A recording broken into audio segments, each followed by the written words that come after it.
কত সুন্দর আজান শোনা গেছে না? আমি একটা ভিডিও করলাম এইমাত্র। খুব সুন্দর আজান শোনা যাচ্ছে। জানেন তো, মানুষ জন্ম নেয় পৃথিবীতে, যখন মায়ের পেটে থেকে আসে তখন কিন্তু আজান দেয়। আবার যখন কেউ মারা যায় তখন কিন্তু মাইকে এনে বলে, যে নাম বলে, বাবার নাম বলে, বাসা কোথায়, অমুক সময় মারা গেছে, টাইম বলে দেয়, কখন জানাজার হবে, মাটি হবে, সেই টাইমটা বলে দেয়। শুধু নিঃশ্বাসটা না বের হওয়ার, মানে বের হতে যতটুকু সময়, একটা মানুষ কিন্তু বের হওয়ার পরই কিন্তু তাদের সিদ্ধান্ত, ডিসিশন মানে কমপ্লিট, যে তো কখন তাকে মাটি দেওয়া হবে, কখন তাকে গোরস্থানে নিয়ে যাওয়া হবে।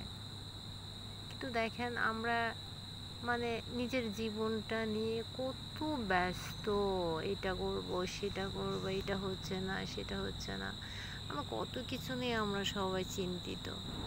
কিন্তু দেখেন, আমি এখন মারা যাই কিনা, আমার যে যাই আছে কিনা, আমাকে কিন্তু কখনোই রাখবে না, আমাকে একটা দিনের জন্য রাখবে না।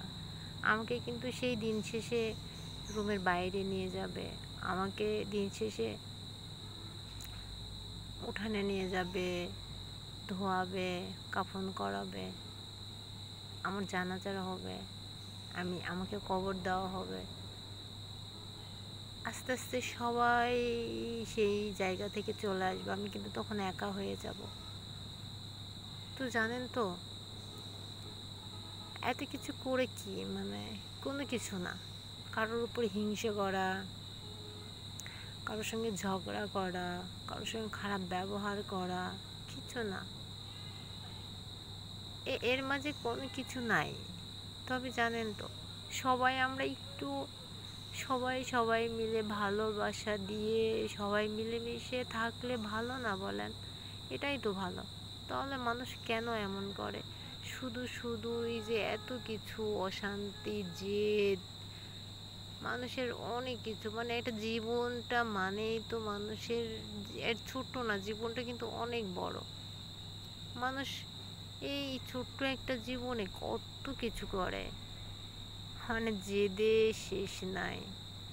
শুধু জেদ আর জেদ, এই জেদটাই মানুষকে ধ্বংসের দিকে এগিয়ে নিয়ে যাচ্ছে। মানুষ এটা বুঝে, যখন দেওয়ালে পিঠ ঠেকে যায় তখন কিন্তু বুঝে, তার আগে কখনোই বুঝে না, একদম বুঝে না। আল্লাহ তুমি সবাইকে হেদায়েত দান করো।